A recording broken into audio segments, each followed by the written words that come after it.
Hey guys, Coach Nate here talking about the Nike Zoom Wildhorse 4, really popular and versatile trail shoe. I was excited to get my feet in them and out running on the trails in the Bay Area. I'll tell you all about what I thought and if they're a good shoe for you. Let's dig in. All right, first and foremost, let's get into the specs of this shoe. This is a 10 to 11 ounce shoe, so kind of right there in the middle, probably on the lighter side for a shoe that you could use in a lot of different situations. Certainly not a flat out racer, but not bad for what it can do.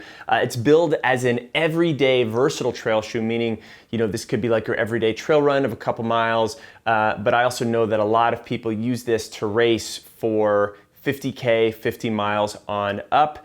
It is on the minimal stability side, and it has about a 7 to 8 millimeter heel to toe drop. So those are kind of the broad specs of what you can expect and see from this shoe.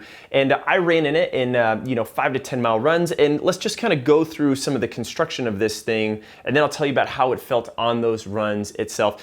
First on this outsole, you can tell by the amount of mud and grit that I got on this. It actually rained in the Bay Area recently, so I was excited to get out in the mud. No problems with the traction. I always have to run a little bit on the pavement to and from the trail. I didn't really experience any issues with slipping or really fast wear or excessive wear on the lugs. The fact there's a lot of mud in here means that those lugs are probably doing a pretty darn good job. Decently stiff kind of midsole. Like this shoe does have a rock plate up in the forefoot for good protection. I'm wondering if that adds to some of the stiffness, even though it is a minimal shoe. And it has a Zoom air cushion in here, which I found to be responsive, not overly soft or cushiony. So I kind of like that again for an everyday shoe when I want a little quicker return with those feet. I thought this did a pretty good job there. Moving to the upper, good rugged outer design. Nike always seems to do. I'm not really a Nike guy. I've run in a lot of Nike shoes before, but I was impressed by this was put together by some people who are really focused on making a good durable shoe. So decently good breathable mesh, but it's kind of this like rubber midsole coating that prevents any blowouts on either side of the shoe.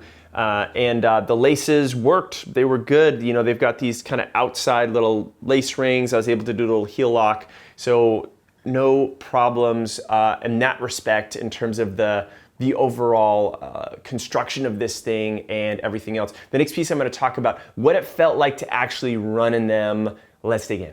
In terms of the feel of the shoe, I've heard great things about the shoe before I ever ran in it. I have a lot of training partners that have run in this shoe and regularly use it.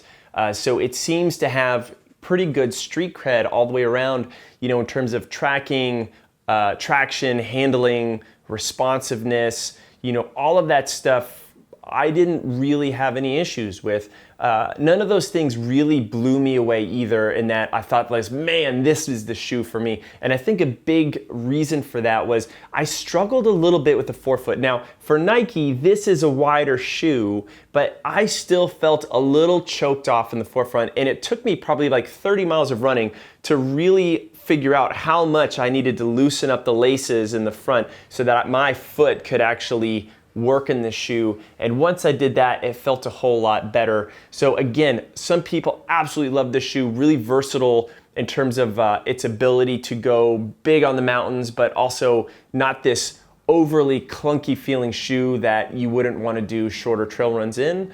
I had a little issue with the forefoot feel. I just felt a little choked off. Once I played with the laces and really loosened up, it got it working more for me. But overall, I thought this was a good shoe, nothing that I would necessarily buy multiple pairs of for me personally.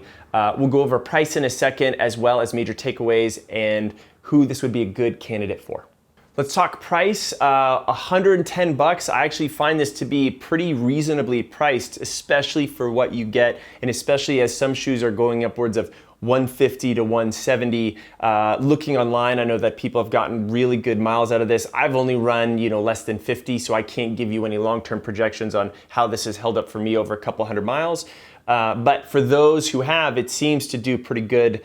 So I would say if you're someone who's looking for a good overall trail shoe that can perform in a lot of different directions, you happen to be a fan of Nike and you like that minimalist style, that 7 to 8 millimeter heel toe drop, this is a good shoe for you.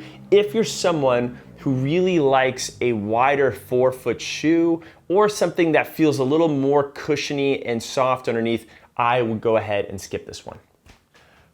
Well, that just about wraps it up for this Wildhorse review. If you want to get a pair and you're interested, definitely check out runningwarehouse.com. They have one of the best online websites in terms of looking at shoes, looking at reviews, breaking the shoes down by all these different categories, by width, by weight, by how much heel drop is in there, as well as really good in-depth descriptions on how the shoe fit and feels. And of course, not only could you get this shoe there, but any other shoe you want. So definitely go check that out if, of course, you don't have your local specialty store that you can go in and support and get your feet in the shoes, because that's always important too.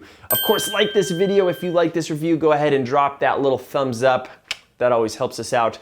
Drop any comments in there, any follow-up questions on the review today, any requests for future shoes you want us to check out, well, you know where to go. Of course, subscribe to our channel, guys, because we got more shoe reviews. We have running workout tips on strength training, injury prevention, you name it, around running and training. We have a video that will make you better. So hit that subscription down below, and I'm gonna keep filming, so I'm gonna go see you guys in the next one. Catch you later.